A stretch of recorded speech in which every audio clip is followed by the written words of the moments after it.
5 फरवरी 2025 की सुबह 6:42 के आसपास की बात है।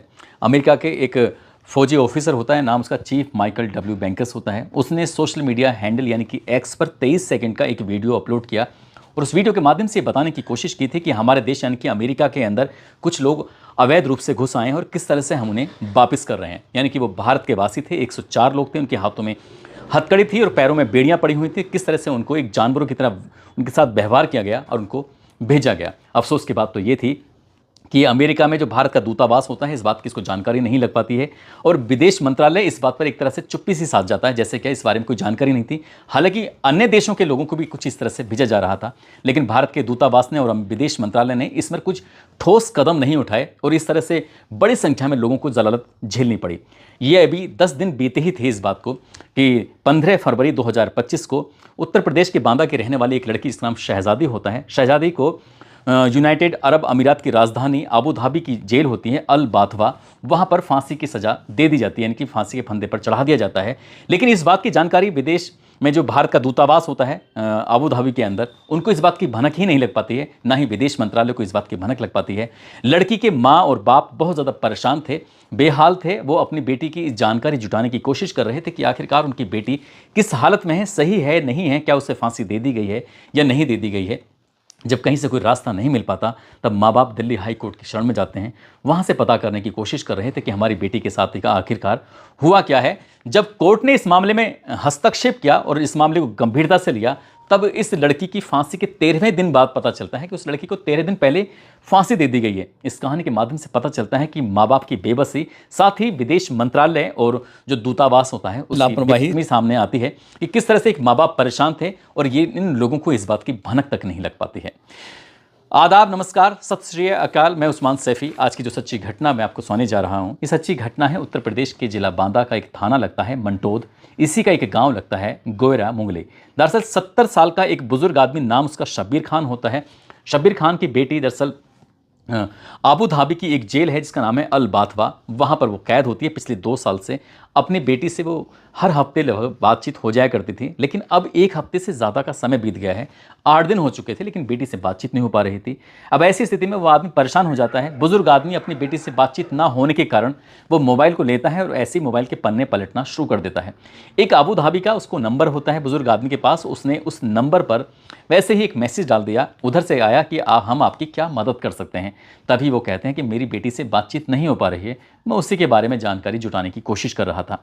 अब इस बात पर बुजुर्ग आदमी के सवाल का कोई जवाब तो नहीं मिलता है, लेकिन जब कई दिन बीत जाते हैं, 28 फरवरी 2025 की शाम लगभग 7 बजे के आसपास उसी नंबर के माध्यम से उस बुजुर्ग आदमी को ये मैसेज दिया जाता है कि तुम्हारी बेटी को 15 फरवरी 2025 की सुबह फांसी के फंदे पर चढ़ा दिया गया है, इनकी इसको सजाए मौत दे दी गई है। बस इतना था। माँ बाप का रो रो कर बुरा हाल हो जाता है। लेकिन ये जानकारी जो थी ऑफिशियल नहीं थी, बल्कि अनऑफिशियल जानकारी थी। उन्होंने साफ साफ बोल दिया था कि हमारे पास ऐसी पुख्ता जानकारी नहीं है, इसलिए हम इस बारे में और ज़्यादा जानकारी आपको दे नहीं सकते। माँ और बाप यानी कि उस लड़की के अम्मी और अब्बू परेशान हो जाते हैं, अपना वकील करते हैं और दिल्ली हाई कोर्ट की शरण में जाते हैं। जाकर कहते हैं कि हमारे बेटे के बारे में कुछ पता नहीं चल रहा है। इसलिए 28 फरवरी 2025 को एक याचिका दायर की जाती है और याचिका को जो कोर्ट होता है बड़ी गंभीरता से लेता है और विदेश मंत्रालय को एक नोटिस जारी करता है कि 3 मार्च 2025 तक हमें हर हाल में इस बात का जवाब दे दीजिए, ताकि हम इनके माँ बाप को ये बता सकें कि क्या हुआ है क्या नहीं। और पता चलता है कि सजाए मौत दे दी गई है, यानी कि लड़की की मौत के 13 दिन के बाद माँ बाप को ये अब ऑफिशियल जानकारी मिल चुकी थी। आखिरकार ऐसा क्या हुआ था कि इस लड़की को सजाए मौत दे दी गई, यानी कि उसे फांसी के फंदे पर चढ़ा दिया गया। दरअसल उत्तर प्रदेश के ज़िला बांदा के थाना मंटोद के इस गांव का नाम है गोयरा मुगली। वहाँ के रहने वाली लड़की, जब वो 8 साल की थी उसके साथ एक हादसा हो जाता है और जब हादसे में इनकी वो जल जाती है और बड़ी होती है, तो उसकी शादी वगैरह हो नहीं पा रही थी। चेहरे पर कुछ दिक्कत थी और वो ऐसे ही एक फेसबुक के माध्यम से एक लड़के से दोस्ती होती है जो कि आगरा का रहने वाला मोहम्मद उज़ैर होता है और उसी के माध्यम से उसकी फूफी फूफा के पास वो आबू धाबी में चली जाती है। और आबू धाबी में जाने के बाद उनके घर का काम वगैरह देखती थी, एक तरह से नैनी का काम करती थी। और इसी बीच में उनको एक बेटा पैदा हो जाता है। बेटे की भी देखभाल करती है, लेकिन एक दिन बेटे की मौत हो जाती है। मौत का सारा इल्ज़ाम आ जाता है इस लड़की के ऊपर। हालांकि लड़की ने साफ साफ अपने माँ बाप से ये कहा था कि उसको एक इंजेक्शन लगा था और इंजेक्शन लगने के बाद उसकी तबीयत अचानक ख़राब हो जाती है। उसके बाद बच्चा रोने लगता है और उसको वो दूध पिला दिया जाता है और उसके बाद मर जाता है। लेकिन उधर जो बच्चे की माँ होती है, नाम उसका नाजिया होता है, जो कि वहीं पर एक कॉलेज कॉलेज में प्रोफेसर होती है और लड़की जो बच्चे का पिता होता है नाम उसका फैज़ होता है, जो कंपनी में नौकरी कर रहा था। इन्होंने पुलिस को फ़ोन किया, उनका ये दावा है, वो पुलिस को फ़ोन करते हैं, पुलिस मौके पर आती है, मामले की जांच पड़ताल करती है और जांच पड़ताल करने के बाद 10 फरवरी 2023 को इस लड़की इनकी शहजादी को गिरफ्तार कर लिया जाता है। और इधर लड़की की तरफ से घर वालों को एक मैसेज दिया जाता है कि उसको फंसाया गया है, उसका इसमें कोई दोष नहीं है।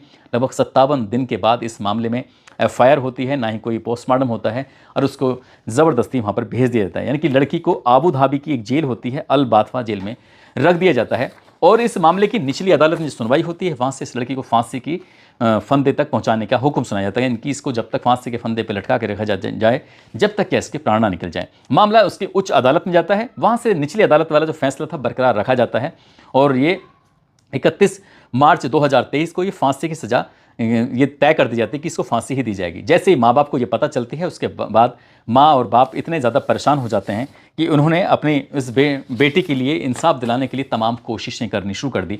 अब चाहे भारत के राष्ट्रपति हो, भारत के प्रधानमंत्री हो, उत्तर प्रदेश के मुख्यमंत्री हो या फिर सामाजिक संस्थाओं हों या वकील हों, जहाँ जहाँ देखो वहाँ वहाँ कोशिश करते रहे और कोशिश करने के बाद भी उनको ज़्यादा कुछ सफलता मिल नहीं पा रही थी। आखिरकार वक्त आगे बढ़ने लगता है और जब वक्त आगे बढ़ता है तो यहाँ भी उत्तर प्रदेश में भी वो जुलाई 2024 की बात है, वो कोर्ट का शरण जाते हैं और कोर्ट में जाने के बाद कोर्ट से एक आदेश होता है, थाने में आदेश जाता है और एक एफआईआर दर्ज होती है फैज़ के नाम, उनकी पत्नी नाजिया के नाम और उज़ैर जिस लड़के के माध्यम से ये शहजादी अबू धाबी गई हुई थी, जिसका नाम उज़ैर उर्फ पन्ना चौधरी होता है और फैज़ की माँ सुहाना बेगम के खिलाफ एफआईआर दर्ज कर ली जाती है कि किस तरह से हमारी बेटी के साथ छल किया गया है और उस बेटी को हमारी फांसी के फंदे तक पहुँचा दिया गया है। उधर जो फांसी की सज़ा सुनाई गई थी उसके लिए तारीख मुकर्रर कर दी जाती है। 2 मई 2024 को फांसी की सज़ा मुकर्रर कर दी जाती है, लेकिन प्राकृतिक आपदा और राजा के परिवार में किसी की मौत होने की वजह से ये तारीख थोड़ी सी आगे बढ़ जाती है। जो तारीख आगे बढ़ जाती है, पिता को एक और मौका मिल जाता है।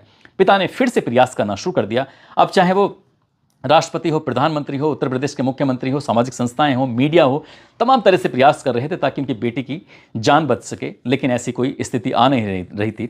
25 जनवरी 2025 को आबू धाबी की जेल से नहीं, आबू धाबी की कोर्ट से फैज़ के पास एक फ़ोन पहुंचता है, मैसेज पहुंचता है कि आपको हमारे ऑफिस में आना पड़ेगा, हमें आपसे कुछ ज़रूरी बातचीत करनी है। दरअसल उसको जब फैज़ को बुलाया जाता है तो फैज़ को ये बताया जाता है कि तुम्हारे बेटे की जो कातिल है उसको 15 फरवरी 2025 की सुबह में फांसी दी जाएगी और अगर आप चाहें तो आपको एक छूट है, एक अवसर है कि आप अपने बेटे के कातिल को फांसी के फंदे पर यानी कि मौत की सज़ा पाते हुए अपनी आंखों से लाइव देख सकते हैं। जैसे उन्होंने ये बात सुनी, उन्होंने साफ साफ इनकार कर दिया कि मैं ये सब नहीं देख पाऊँगा। लेकिन एक तरफ जो लड़की के माता और पिता होते हैं, माता पिता ने यानी कि अब्बू और अम्मी ने लगातार कोशिश की अपनी बेटी को बचाने के लिए। वो आगरा भी जाते हैं, उज़ैर से भी मुलाकात करते हैं और फैज़ के भी परिवार वालों से मुलाकात करते हैं कि आप हमारी बेटी को माफ़ कर दीजिए। वहाँ पर कानून है, कानून कुछ इस तरह से या तो माफ़ी, अगर जिसके व्यक्ति को किसी को भी नुकसान हुआ है वो चाहे तो माफ़ कर दे या राजा माफ़ कर दे तो माफ़ी मिल सकती है, वो छूट सकता है, या फिर बदला यानी कि खून का बदला खून, अगर किसी की मौत हुई है तो उसके बदले मौत मिलती है। हाँ, आँख का बदला आँख, हाथ का बदला हाथ। तो इसी तरह से ये जब फैज़ के परिवार वालों से ये छूट दी जाती है कि आप चाहो तो इन्हें माफ़ कर सकते हो, आप चाहो तो बदला ले सकते हो।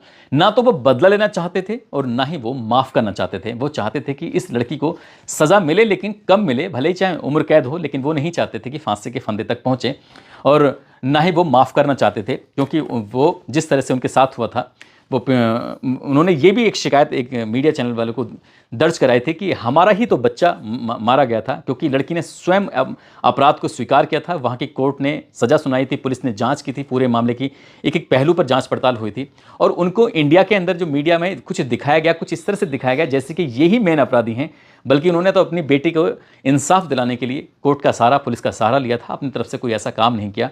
और एक दिन ऐसी तारीख आती है यानी कि 14 फरवरी 2025 की रात कोर्ट के कैप्टन इस लड़की की शहजादी के उसमें बैरक में जाता है और जाकर कहता है कि बेटा तुम्हारे पास अब समय कुछ ज़्यादा बचा नहीं है, इसलिए तुम्हारी कोई आखिरी ख्वाहिश हो तो तुम बता सकती हो। जैसे ही शहजादी ने ये बात सुनी, शहजादी का रोकर बुरा हाल हो जाता है। बस वे एक बात कहती है कि मैं अपनी अम्मी और अपने अब्बू से बातचीत करना चाहती हूँ। अपनी अम्मी और अब्बू को वो 14 फरवरी 2025 की रात लगभग 11:58 पर वो कॉल लगाती है। अगर हम अबू धाबी की बात करें तो वहाँ का लगभग 9:30 बजे के आसपास का वक्त रहा होगा। इस बीच में अपने अम्मी अब्बू से बातचीत करती है। लगभग 10 मिनट का समय दिया जाता है और 10 मिनट का समय दिए जाने के बाद ये बताया जाता है कि वो अपने अम्मी अब्बू से बात करते हुए कहती है कि अम्मी अब्बू, जो अपने केस किया है उस केस को वापस ले लेना, मैं एक सुकून की ज़िंदगी चाहती हूँ, आप परेशान मत होना। इस जब ये बातचीत होती है तो बाप बेटी की बातचीत, माँ बेटी की बातचीत, ये रोने लगते हैं, गिड़गिड़ाने लगते हैं। अब कर भी क्या सकते थे, इन्होंने अपनी तरफ से अपनी बेटी को बचाने के लिए हर संभव कोशिश की, हर संभव प्रयास किया। और जब ये 10-11 मिनट की बातचीत होती है, 10 मिनट की बातचीत होती है, फिर ये बातचीत का सिलसिला ख़त्म होता है। तो ख़त्म होने के बाद लगभग इस बातचीत के लगभग 7 या 8 घंटे के बाद इस लड़की को 15 फरवरी 2025 की सुबह अबू धाबी की उस जेल के अंदर फांसी दे दी जाती है। और इस बात का भारत के दूतावास को, जो यूएई में मौजूद हैं, उनको भी पता नहीं चल पाता है और विदेश मंत्रालय को भी इस बात की भनक नहीं लग पाती है। ठीक वैसे ही जैसे क्या भारत के कुछ लोग जो अवैध रूप से अमेरिका के अंदर घुस जाते हैं, चले जाते हैं, तो उनके हाथों में हथकड़ी, पैरों में बेड़ियां बांधकर उनको वापस भेजा जाता है। और जिस तरह से 23 सेकंड का वीडियो सोशल मीडिया पर वायरल होता है, इसके बाद पूरे देश भर में इस बात को लेकर चर्चा हो जाती है। और चर्चा इस बात की भी शुरू हो जाती है कि भारत की एक लड़की को यूएई में फांसी दे दी जाती है और यहाँ के दूतावास, यानी कि भारतीय दूतावास और विदेश मंत्रालय को इस बात की भनक तक नहीं लगती। जबकि मीडिया में कुछ इस तरह के दावे किए जाते हैं कि हमारे देश की विदेश मंत्रालय की बहुत अच्छी बात होती है। कुछ लोगों ने तो यहाँ तक, खासकर मीडिया वालों ने यहाँ तक भी कहना शुरू कर दिया कि इस वक्त अगर सुषमा स्वराज होती तो शायद शहजादी को फांसी नहीं होती, बल्कि वो बच जाती, क्योंकि उनकी जो प्रयास करने के तरीके थे वो वाकई लाजवाब थे, अनोखे थे। इसमें कोई गुरेज नहीं, कोई इसमें शक नहीं है। लेकिन अभी फिलहाल वर्तमान के जो विदेश मंत्रालय, विदेश मंत्री हैं, उनकी कुछ इस तरह की बात ज़्यादा तारीफ होती भी नहीं है। उनकी कुछ मामला ऐसे ही है। माँ बाप बेटी की जो बातचीत हुई थी वो लगभग 10 मिनट की बातचीत है।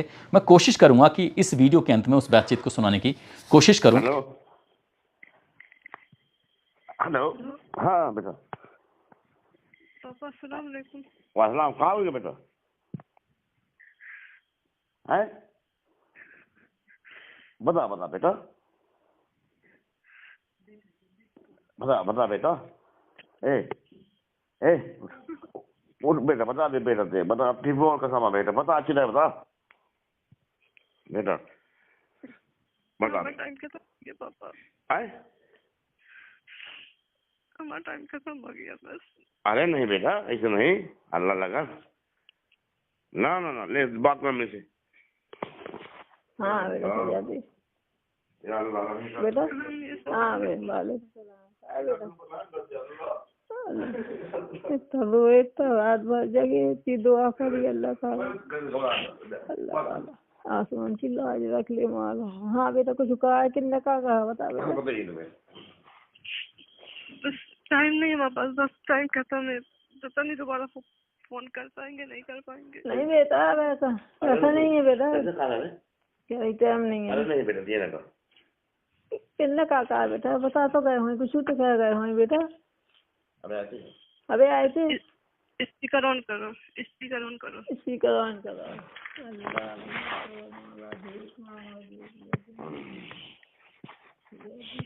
या अल्लाह।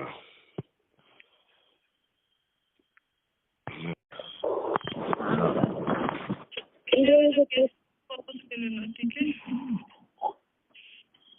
हाँ बेटा।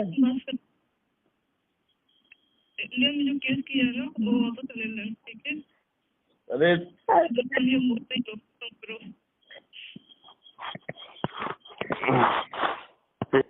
जैसे देखो बता दे बेटा, जब बता मुझे मकसद रिकॉर्ड हो बता। रिकॉर्ड हो रहा बेटा, ऐसे बताओ, मतलब आवाज आ रही है, बताओ। मुफ्ती साहब को बताओ। हाँ अच्छे से रहना, तो कौन से दुश्मनी वो नहीं देना। जो FIR है वो ले लो वापस, नहीं चाहिए दुश्मनी। वो कहते वकील को बता बेटा क्या करना। वकील को क्या कहे, कुछ नहीं बोलना, वकील से बोलना कि वापस ले ले FIR, नहीं चाहिए, सुकून चाहिए, बस कुछ नहीं चाहिए। केस लड़ने से सालों केस लड़ते रहेंगे, वापस मिल लेंगे नहीं मिलेंगे। जब तुम ना रहोगे तो मैं क्या करने की।